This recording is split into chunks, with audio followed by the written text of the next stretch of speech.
This is the ERP Advisor.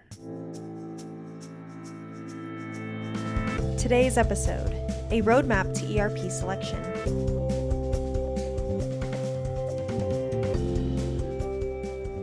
Thank you for joining us for today's webinar, A Roadmap to ERP Selection. Sean Windle is our speaker for today. Sean is the founder and managing principal of ERP Advisors Group based in Denver, Colorado. Sean has over 20 years of experience in the enterprise software industry, helping hundreds of clients across many industries with selecting and implementing a wide variety of enterprise solutions. His podcast, The ERP Advisor, has dozens of episodes with thousands of downloads and is featured on prominent podcast platforms such as Apple and Spotify. On today's call, Sean will help provide a guide to navigating ERP selections, whether a business is in the early stages of making an investment in their ERP or well into making a multi-million-dollar ERP decision. Sean, thank you for joining me today. Hello, Yes, you're welcome. Yes. Okay, so we've been doing these calls for years now. Yes. And we know well what an undertaking, even just confronting that you need a new ERP. Right. It's a huge decision, right? Even just making that decision to decide that you need to move forward with the new ERP. Yeah. And then you move into trying to find the right ERP for your needs, right? Right. So Yeah. with that, let me ask you, where do you start, or where does a business start with an ERP selection? That's a big loaded question, isn't it? But it's good. But if I were a business or a nonprofit, I would start by going to our website. Okay. So I think what I'm realizing, I don't know, we're at project number, we're almost at 400, Yes, right? yes, Right. we are. 400 different projects. Now, some clients we've done 5 or 6 or 7 projects with, right? But after that many projects in just the last 12 years, and then I did projects before that, all of us did projects even before we were at ERP. And we had projects even before that, right? I mean, hundreds and hundreds and hundreds of software projects. And I think what I'm realizing more and more and more is that for me, it's like brushing my teeth. I know what to do. Right. But even with some of our new people that join us, I've done selections before, and they start doing things. And I'm like, what are you doing? You're kind of crazy. Like, you got to slow down and you got to focus on this and this and this and this. And we've really spent so much time over the years to get the website, with our digital marketing team that's here, Right. To like really just get simple information out there. Right. So that is a plug, but I really mean that, right? Because you'll see there, what we talk about is just break it down into its simplicities. That's the key, right? Right. We're not trying to make this thing more complex. We're trying to make it easy. And the best way to sort of start is to say, okay, what do I need? Right. And then go to selection. It's like an undercut is figuring out what I need. What are our needs? We call it the needs analysis. Right. So that's definitely the first thing to do. And we've talked a ton about that this summer as we've gone through other vendors. And do I need a workday, or do I need something smaller, or whatever, right? Then go to the selection where you have a really good, not just understanding of what you need, but also agreement with the sponsors, with the stakeholders. Okay, everybody, this is what we need, right? Right. Right, You need the good. buy-in from the team and everyone that's going to be a part of it, right? You gotta have it, because if you don't, that's gonna be the thing that's gonna just like kill you. Like I remember working with an engineering firm 20 years ago, and our recommendation was don't change. Despite the fact that they needed to get out of their app, we said, don't change, because the team could not agree on if they should go through it. Right. So then what happens is, okay, fine, we'll go through it. And then that person who's like, I don't really want to do this, when it's hard, because it's always hard, they're going to say, I told you we shouldn't have done this. So you really need to just get that buy-in for sure. We talk about that all the time. But anyway, think about needs, then think about selection. That's a good way to start. Right. Well, just to piggyback off of that a little bit, oftentimes I meet with clients to get their feedback of working with our team on their projects.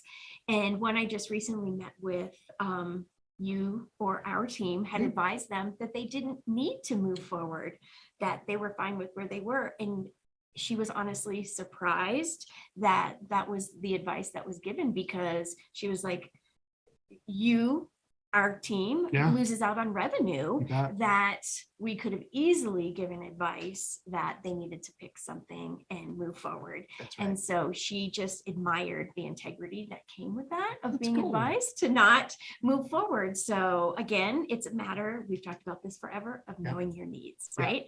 And Yeah. what your business needs are, Yeah. right? Yeah. And they're a great example where there were probably 3 factors that I can think of as to why we recommended not moving forward. And their CEO was extremely thankful, Yeah, right? And right? so the first one for them was in terms of their business development, where they were as an organization. And the organization was over 100 years old, Oh, right? Been around a very long time, but they were going through some changes with just sort of the evolution of the way things were working. And what we sort of spotted was they were going through a little bit of just changes in kind of how they were servicing the market, and their profitability margins were changing. So they weren't quite as profitable as they were really looking to be and wanted to be. So it was just kind of a change in their overall economics, you could say. They're still a very, very, very profitable firm and doing really, really well. But there were just changes in leverage and some other things with kind of personnel in that. Right. So the bottom line was, from that aspect, we were like, whoa, there's just an emphasis on the economics of the business changing. at this time. At this time. Right. And that can really take a lot of energy, right? There was also staffing and some things that were changing on their kind of staffing models, kind of leading, that was sort of the driver behind some of these other economic changes. We're trying to staff up, trying to make some changes there. And then the third piece was the real pain that they had was yellow. It wasn't orange or red. So we do a really simple process here of sort of saying, for each area of the business, is it green, yellow, orange, or red in terms of the risk that they're currently experiencing with their enterprise apps? And if it's orange or red, sorry, you got to change, right? But if it's more like yellow or even green, kind of think about the TSA codes, like the airports, something like that. Right.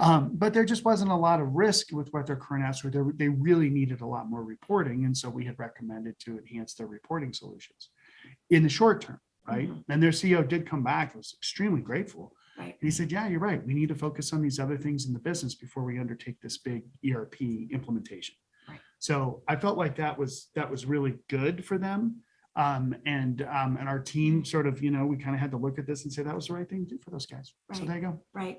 Because I think people assume that they hire a consultant or bring in a team and they are going to sell them, so to speak, on something and tell them they need to do something. And so it's nice to know that that advice is there. Yeah. Right. Yeah. And I we don't sell the software. That's right. And we also right. don't have a bunch of, Oracle implementation people or Unit 4 or whoever people. So our job but we do have people that do just focus on the client side implementation, and we want to keep them busy. Right. There's no question. Right. But we're only going to do the right thing, because unfortunately there have been circumstances in the past where maybe we stayed around a little too long, or something occurred with the project that maybe we could have made some changes and didn't. And, it's sort of our industry is a little tainted. ERP, which in my calculation, we haven't talked about this in a long time, Juliet, but if you look at the spend on software, recurring or even just annual spend on software for mid-size organizations in North America alone, per Gartner, it's somewhere around $50 billion a year in just software, in just mid-size businesses. Oh boy. We're not talking enterprise. Right. And that's licensing and seats and all that kind of stuff. Or Licensing and seats and subscription fees. Exactly. Okay. Then you layer on top of that the implementation the fees. right? Which are at least a 1-to-1 ratio. If it's other applications, it's 1-to-10 or 1-to-20.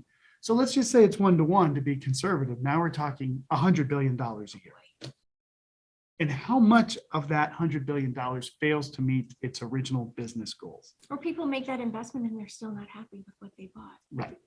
It's crazy. It's crazy, right? Mhm. So the bottom line is that we know ERP is beneficial to organizations unequivocally, or else there wouldn't be that much being sold and purchased and implemented each year. That's right. But each company, each really executive team has to look at for them, is this really the right time to do it or not? And if it's not, like this one organization, I know it was the right thing, and they'll be back in a year or two, Right. maybe not. I'd love to Mhm. continue to work with them, but Mhm. the bottom line is we dodged a bullet there, right? But other clients, we have to sit and say, no, you really don't want to do this, but you But don't you have a have to, choice, right. right?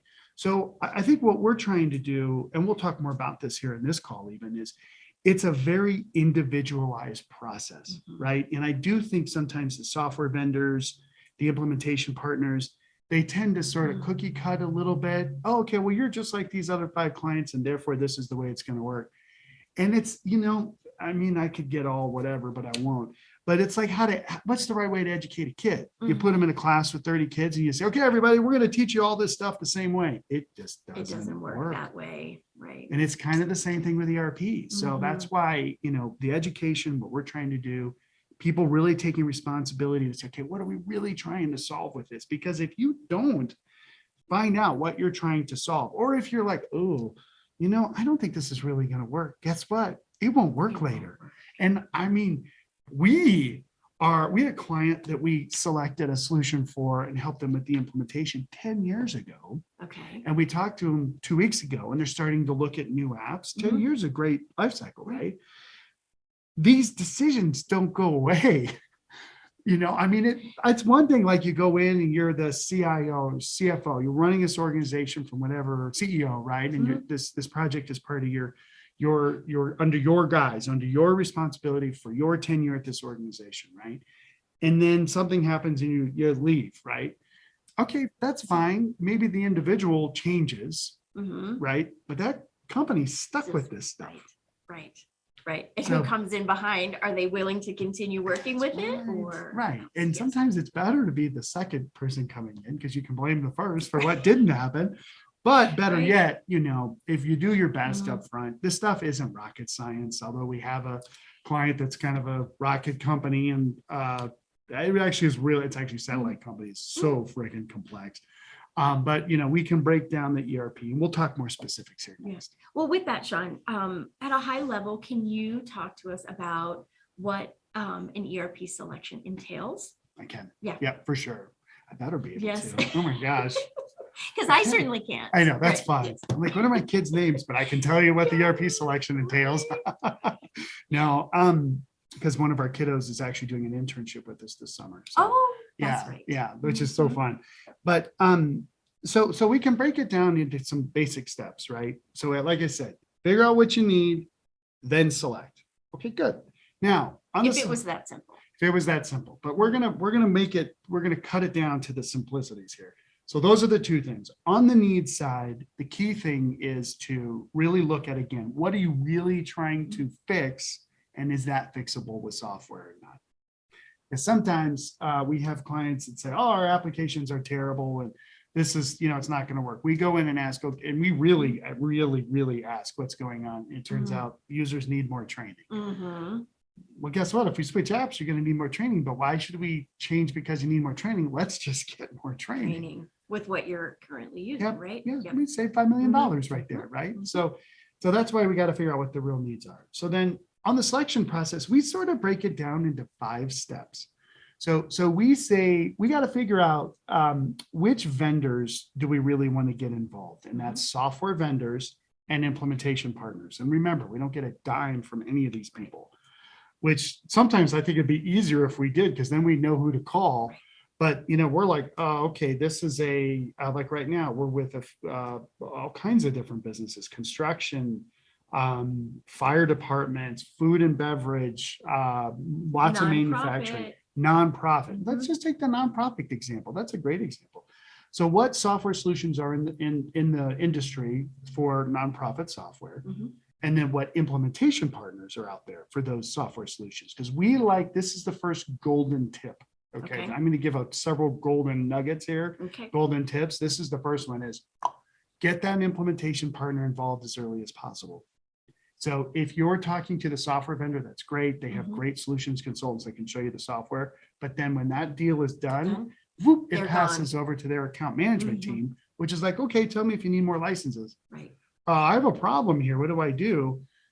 Salesperson, there's great salespeople and they're going to stay engaged for sure. Right. But just look at where they're compensated. Look at what their job is. That's a hard job to sell software. Right. So when you get that implementation partner involved early and they get to know you basically on their dime also, it's called free discovery. Sorry, implementation partners out there, but the good ones want to do it anyway. So you have to vet through those to find the right ones to talk to, right? Good. That's the first step.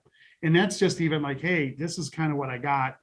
Are you interested? Do you have time? Because these people are so busy right now too. So you sort of just have to get the basic stuff out of the way first with that. Then, make sense so far? Yes. Good. Then the second step is you have to send them your requirements.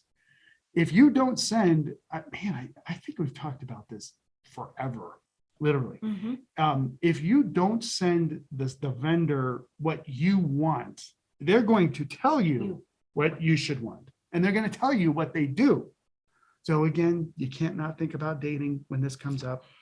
But, if you're out dating and you're like, talking to somebody and they start telling you all these great things about themselves, wow, you're going to think they're great.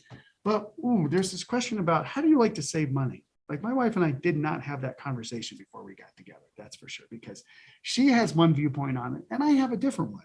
I'm a little more aggressive. She is a little more conservative, but you put it together and it works. It's worked really, really, really well. That's why she's my business partner, as well as many other reasons, because she holds the financial lines and I'd be like, sure, let's do it. Right? She's not like it, which is great. Right, honey? Good. She's probably listening. But when you know what you want from a software solution and you tell that to the vendors, you're in control of the cycle. That's the key. That's right. And then they can tell you, yes, we do this or we don't do this. And they can also say, if that's really what you want, this is what the cost is. And if you tell the same vendor or you say the same thing to multiple vendors, you're creating a uniform process, right? But if you're just talking to one vendor or the other vendor or the other vendor without this list of what you're doing, one meeting you may say, yeah, I need product lifecycle management. And then the next meeting you forget to say that. Let me ask you this. So does this listing of telling the implementation partner and the vendor what you need, does that come from the needs analysis specifically, or does it evolve through time? And it is based off your needs analysis? It's a great question. It's the second.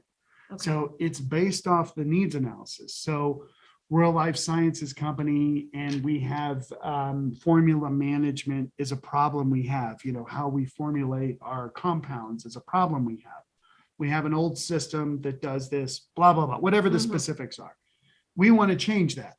Okay, good. We got that in the needs analysis. So we know that's an area. Now, in the selection, we're going to say, okay, what are we really looking for there, right? One client, this is kind of a crazy example, but it's actually true. One client may say, I just need an electronic notebook. I just need a place for my scientists to go in and make their notes and denote formulas and what they're thinking about in another. Whereas another client may say, well, what I really need is I need the recipes, the formulas to be tracked. And then I need to version control those so that when they are ready to go to production, whoop, they go to production and we have all the traceability and everything is in. Those are kind of two different requirements. That's right. So, but it's the need. See what happens a lot. Boy, this is like the second golden tip. Bing, for sure. Which is up front, and I could get pretty passionate about this. A lot of even advisory people will sit down with a client and say, okay, we're going to do 4-day workshops and talk about your requirements, right? That is the wrong thing to do.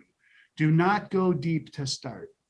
Really? And why is that? Because you got to go high level first to just do a whole tour of the business first, just to see what gets triggered, right? Like, oh, by the way, so we spend all this time on product lifecycle management and, we forgot to invite the HR lead. And she or he's sitting over here saying like, I'm dying. I'm going to quit if I don't have a system, right? We're going global. We have all this growth and I'm doing it in spreadsheets. Well, why didn't we talk to them? Oh, because we went too deep over here and here and here. We were already overwhelmed. Okay. So you really got to just start high level. Like you got to spend an hour, maybe two with each of the functional areas of the business to really understand their pain points first. And then drill down from there. Once you sort of decide, hey, do we want to go into this area or not? PLM, do we want to go into this area or not? You know what? It's actually quite fine. And we have to move all of our recipes or formulas or whatevers or our bill of materials or whatever it is for process manufacturing versus discrete. But, we don't really want to do that this round. We don't need to do that because there's not a lot of pain. Thank goodness. The least amount of scope, the better. Right. So- Rather than getting into it and realizing you don't need to devote that amount of time to something. Right? Yeah. Because then when you go back to the selection process, and you get that confirmed, those requirements that the vendors can do it, right? Then you absolutely, positively need to do what we call a mini demo. Okay. This is not like speed dating. It's more like just going out on a date. A couple hours, A coffee. a coffee, even better. Erica and I went and played tennis. It was perfect. It was great. We had lunch at Whole Foods. First time we had a date. It was great. It was like, yeah, let's meet. And she had checked out my Facebook page first. And she was sort of like, I'm not sure. We kind of met through a guy who was a little wonky, but a nice person. She wanted to make sure she met you in public. She wanted to be in public. That's right. Big grocery store, not like, hey, let's go to a really dark no. So the mini demo is a couple hours where you just sort of see the software, maybe beginning to end. But again, don't go that deep. Right. Not to start, because you don't want to go into, again, product lifecycle management. You're like, wow, this thing's great. Oh, except we do need HR payroll. They don't do that. Okay, that's fine, because there's other vendors that do that. But you don't want to just get stuck, your attention stuck in one place too soon. So that's the third thing, is the mini demo. Okay. The fourth thing is the fourth step, and I should do it like this: 1, 2, 3, 4, 5. The fourth step is a final demo. And remember, each step of the way, we're narrowing down our options, right? Because here's the other thing is, we, especially because we're in this business, but even I would say clients are doing this on their own. You don't want to involve a whole ton of people if you don't have to. It's just bad mojo. I don't know. It's just bad, because you will get confused. You'll forget what you tell all the vendors. And if one of the vendors early on up here says, we really can't do what you're looking for, when in the sort of this RFI, this request for information with the requirements that we send out, you need to stop talking to them. And the good vendors will eliminate themselves, by the way. They're honest, right? They're going to say, like, you don't want to talk to me. I don't want to talk to you. It's like dating. For Will, I'm looking at Will here. He's probably much more active than Then you better. He's like, oh, definitely. There's no question. But I will mention to the folks on the call, he just got back from Hawaii.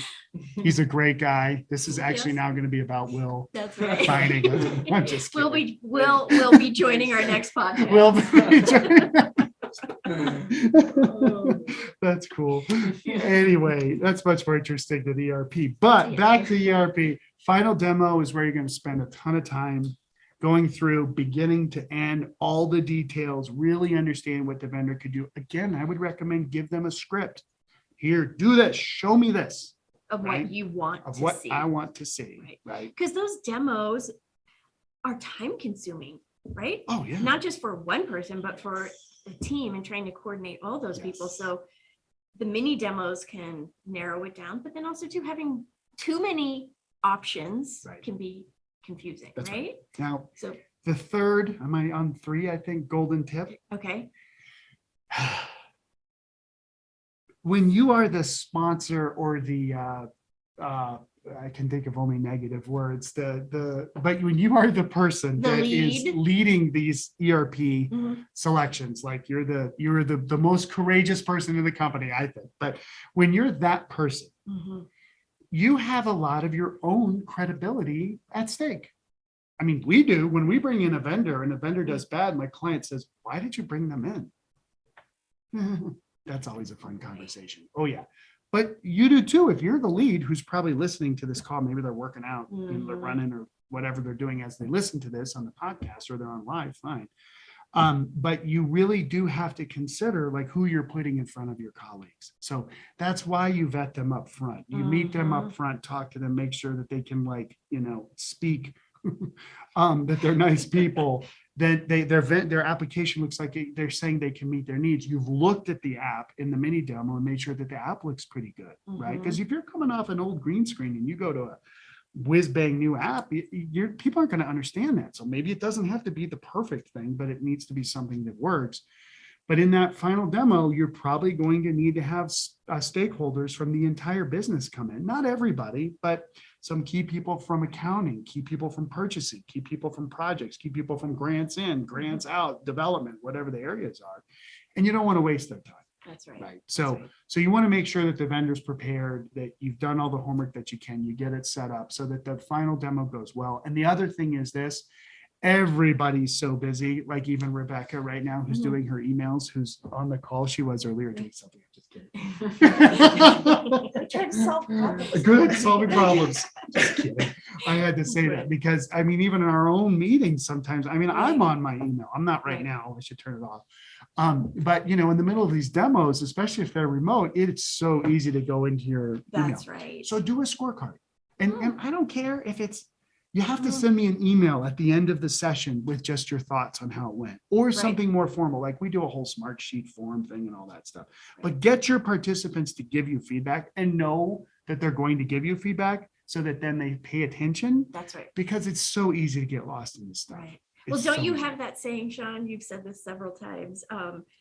Choosing an ERP, like your job depends on it, Because because it does. it does, Right. right? That's Mhm. right. And Mhm. even what I guess I'm sort of realizing now is your job even depends on how the software selection process goes That's sometimes. true. Now, I don't think you're gonna get fired because you brought in bad vendors, but. But you if you're don't- wasting people's Yeah, time, don't right? do that. Mhm. Yeah, there's no reason to do that. Yeah. So that's why the final demo is so important, because you see beginning to end. But guess what? You're still not done. Because there is still detailed functionality that you have to look at. There's still technology platform. Oh, they're cloud. Ooh-wee. Now Rebecca can talk about that. That means a lot of different things to a lot of different people. Am I right? Oh, yes. Mhm. Yes, definitely. it does. So you really need to understand what that means. You need to understand their integration platform. If you do EDI, how do they support EDI? Da-da-da-da-da-da-da-da. It just goes on and on, but you can get those questions answered pretty fast. But that's what we call a deep dive, technology deep dive topic, functionality deep dive, where it's like, okay, I really need to understand how recipes integrate with the bill of materials on the manufacturing execution side, or Mhm. whatever the thing is, right? You might not have covered that fully in the demo, but you might need to go deeper. So that's a functionality deep dive. Then there's technology deep dives. There's implementation deep dives. So who are the people that are going to implement? Mhm. What's their methodology that they use? And actually the individuals themselves, you know, a lot of times vendors, implementation partners will say, oh, we don't know who the team's going to be until you sign. Okay, good. What if we sign on this date? Who would it be? Oh, well, you know, I'm not totally sure. Okay, was there a lead person you think? Well, yeah, in your industry and at that time of the year would probably be this person. Great, we want to meet him. I don't know this, and maybe I'm asking a not so great question, but if you said to get your implementation partner involved early, Yes. does an implementation partner join the mini demos and the demos? We were on a call today with an implementation partner and the software vendor, and the implementation partner wants to join the final demo, They do. Okay. and they're didn't- smart. Because I wasn't sure if you're supposed to keep that separate or No way. they can be involved in it. And sometimes the implementation partner, like in the Microsoft space, is the one who sells you the software also only, right? Whereas other channels are different. Other software vendors, again, I think Rebecca has done a good job this summer putting together our vendor overviews. And we've talked a lot about those different kinds of vendors. So you can look at our vendor overviews to figure out which vendor does what, Mhm. right? But yeah, this particular vendor is an Infor partner who I'm really excited about, super committed to the deal. And they're like, yeah, we want to come on site for discovery, which happens before the final demo. And I love it, right? We're like, okay, well, don't bring like everybody, right? Don't make it like the whole crew, but just, you know, some key people. And they're like, that's fantastic. So it's good to get them involved, Okay. you know, or as early as they're willing to and able to, for sure. But definitely at the end, Right. you're like, okay, now my, you know, here is my job. Mhm. Now, why should I trust you with that? That's basically what you can ask them. Like, that's like 8 words or whatever that was. Ask them that. Here is my job. 1, 2, my job. How, you know, why should I trust you with this? And then there, and I think that kind of cuts all the sales crap and the decks and the, oh, here's the methodologies. And we've had 20 years with blah, blah, blah experience and yada, yada, to like, oh, Cut to the chase. cut to the and- chase. It's Mhm. because we've worked in your industry, we've worked in your micro vertical 5 times, Mhm. and we've listened to your problems and what you're trying to solve. We know how the solution's going to do it. We're worried about this on the implementation, but this is how we're going to handle it. Okay. And you'd say, okay, right? And you would think it would be that easy, but not everybody does that. And the reason why is because they're not really a good fit. The ones that are a good fit, it does go that easy, right? Mhm. I mean, we've had people that say these selection processes they're crazy and there's so much stuff and blah, blah, blah. And I'm like, okay, fine. We're just going to do our process and watch what happens, right? And at the end, bing, the right vendor is there because they are the most qualified.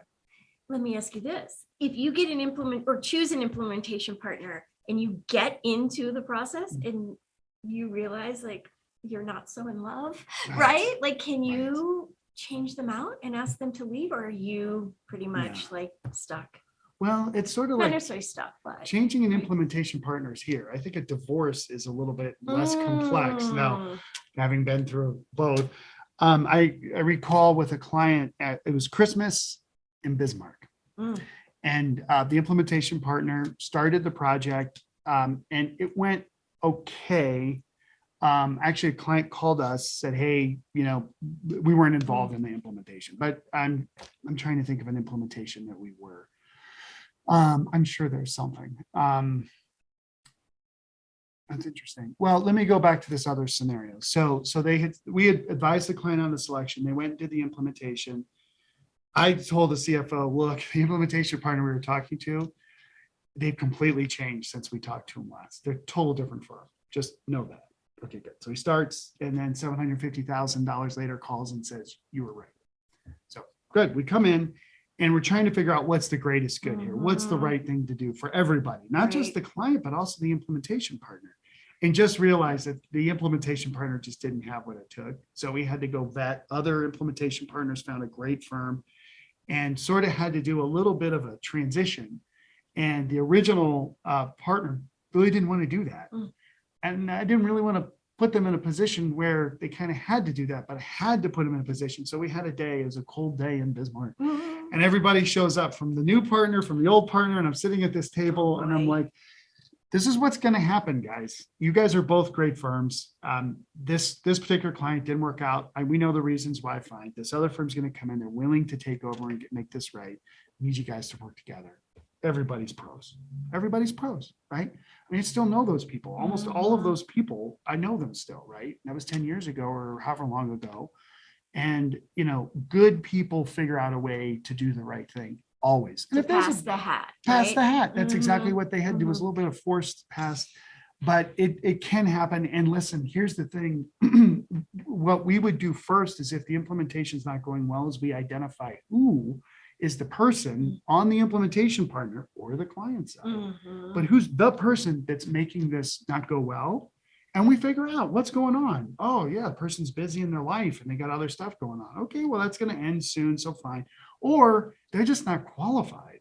Okay. And we talk to them, maybe talk to their boss, talk to the boss's bosses if we have to, and they're out because they're stopping the whole project. And there's lots of, everybody's dependent on the success. And if one person's the problem, that's okay. Let's just identify it and handle it. Right. But it can be handled. Right. Well, thankfully. Yes, that's right. Not That's right. without issue, Yeah, but that's right. it can be. Yeah. So let me ask you this, Sean.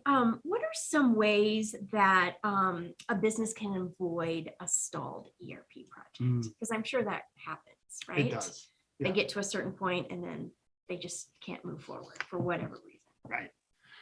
Yeah. I would say that a stalled implementation is better than a failed implementation. Absolutely. And failed it could mean a lot of different things, but we sort of look at the purest sense of software. Go live with software doesn't support the business. Meaning we went live with a new financial system. Now we can't invoice.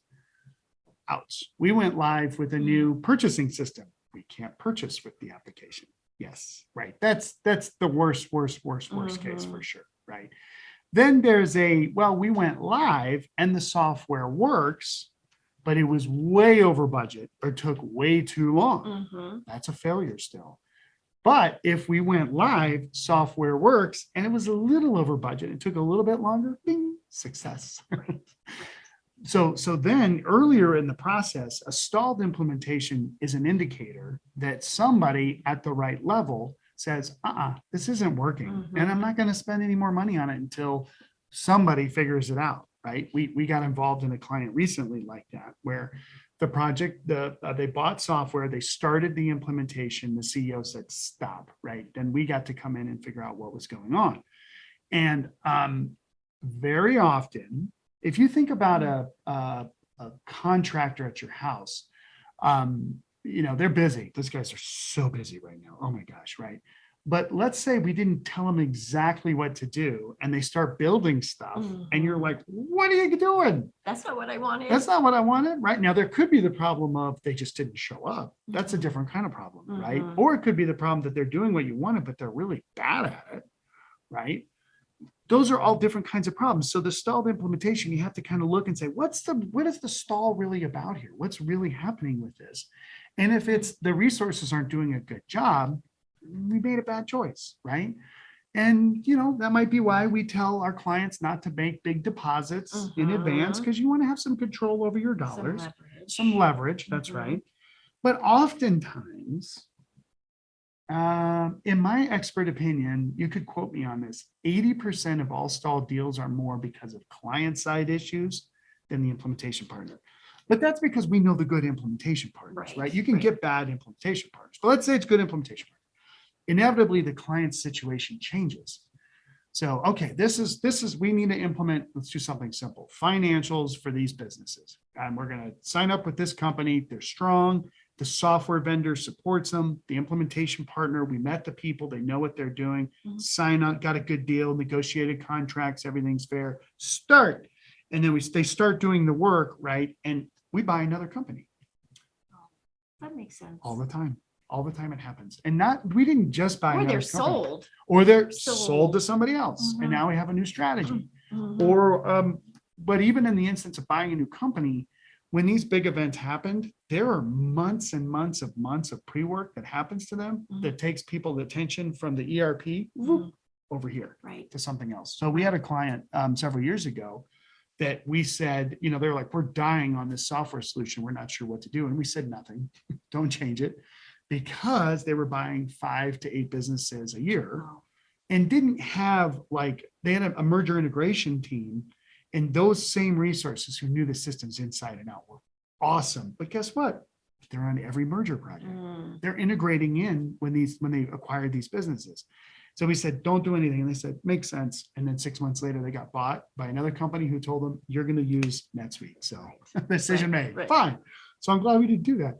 But it is the reality is on the client side, you really need, again, that's why we do these, why we talk so much. We got to get more people out doing these. You're amazing, but everybody hears me flapping the jaw. Well, it's nice to hear different perspectives and input, and especially from our consultants or others that are in the trenches doing the work with the clients every day, right? Yeah. So we'll get some implementation people on too for some of our kind of implementation calls, because they're great. But it really is, on the client side, there has to be somebody who does take the ultimate responsibility to be willing to look realistically at how the project is going, not just from the vendor side, but also their side. And if somebody's not showing up, or if the whatever VP of sales is saying, look, I know we need this new CRM, but we're too busy. We're trying to do month end, quarter end, year end, ding, ding. I can't give you my key people because they're busy on deals. They don't get software then, right? You have to think like the necessity level on the client side has to be there to get the solution in. And if it's not, they're probably going to get a stalled deal. And that's why. Has there ever been an issue where the client just gets cold feet? They move forward and they're like, okay, this is what we want. And then they're in the middle of it and then they're scared. That's interesting. I'm sure there has been. I'm trying to think of a scenario. I don't think I've experienced, I can actually, my first ever software development project I was on when I was with the Big Four, we were implementing a billing system for telcos in the 90s. That's what you did when you were in IT. That's just what you did in ERP. The project killed the client killed the project halfway after, 10 or 15 million. I was going to say investing a lot of time and money. Right. Yeah. But it's same things, right? Something changes with the strategy, or there's new leadership and they have a different idea or whatever. And, ooh, I hate that scenario. I hate that. That's just such a waste of, all your creation and your energy, because we're all kind of I kind of look at us like Carly on our team, Mhm. she's having a lot of understandings of herself about her artistic side right now, which Mhm. is super cool. Mhm. And she's talking about, oh yeah, I'm an artist with ERP. And I'm like, yeah, I mean, we create this stuff. And when you get at somebody who cares and is really trying to help a client, and then the project gets shut down because leadership changes, that's just bad. Right. That's not good for anybody. And I get it. When the new leader comes in, they have to reevaluate things and say, wait a minute, Mhm. this might not be the right strategy for us long term. That's fine. That makes sense. But if it's just, we changed our minds, it's like, no, that's not good for anybody. And you have to have pretty deep pockets, right? To just be able to decide you don't want to do it anymore after everything you've invested, That's right? right. That's right. That's right. For it to not matter. That's why we like working with the Mhm. kind of client that's all in on the project, so Mhm. that there isn't just a change in the direction of the wind is going to shift off the project. That's right. But anyway, I'm sure that those are rare. yeah, I'm sure they those really are rare. are, fortunately. Yes. Yeah. I think we're coming to They the end of will. our time, but let me ask you this. Do you have any advice for those listening today or those that are in the midst of an intricate ERP selection? Oh, yes, go back and re-listen to what I said here. Okay. Yeah, I think I'm leaving a lot of tips and clues and hints and like flashing bulb lights. Do this, make sure all the stakeholders are on board. If they're not, find out the why, the real why. And if the real why is they don't really need the new software, don't do the software project, right? Don't do it. It's at the end of the day, right? I'm like rambling like mad on this call. Sorry, people. But I think but it's great. at the end of all this, right? This is the golden nugget. You've made it this far in our call. Very well done, right? Did Yep. you ever have the professor who, like, on question 620 would say, like, "Oh, you don't have to do this. You can just turn." Oh, in right. the You test." didn't have to take this whole test at Right, all, right. right? I Yes. remember something like Yes. that. Mhm. Anyway, the key thing that I think that really makes this all worth it is you're creating this asset, this ERP software that you're putting in your company.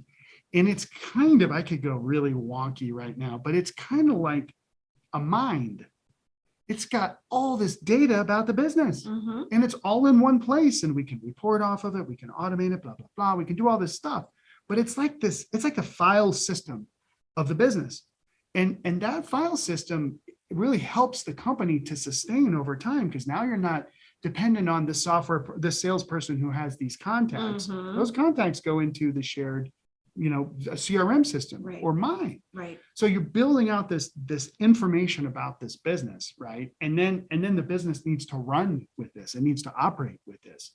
So you're really doing something that is making an incredible impact on these businesses, nonprofits, government agencies, whatever. Mhm. It's an amazing impact. And you really need to think about it with that gravity, like the importance of it. But also that you're like, if you were like buying, if you were one of our friends recently sold this company and they make the cake pops, right? And it Mhm. used to, Mhm. we Right. went one time with our kids and our kids loved it, right? And they would have people that would take the cake pops and then you got machines that would do the dipping, right? And if you were going to buy a cake pop dipping machine, just as an example, Mhm. you would want to make sure it was 1,000% right. Right. Or you wouldn't buy it. Right. Or you certainly Because why wouldn't. would you change what was working That's right. to something that was? That's right. It's the same thing with ERP. It's more nebulous.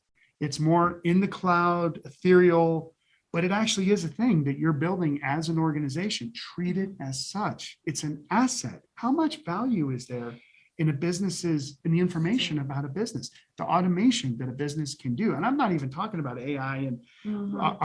robotic process automation and digital transformation, all these high level things. I'm talking about this is how the organization's going to run. Right. Get it right. Right. Don't waste your time with, oh, well, the software salesperson said blah. No, you have to take responsibility for that on the client side. It's a matter of their success, right? And not just your success at this company for your career, but the business itself. That's right. So I don't want to make this too big and too whatever onerous. It doesn't have to be that. But I think that's something I've realized recently is when we come into a business, that's the viewpoint we have.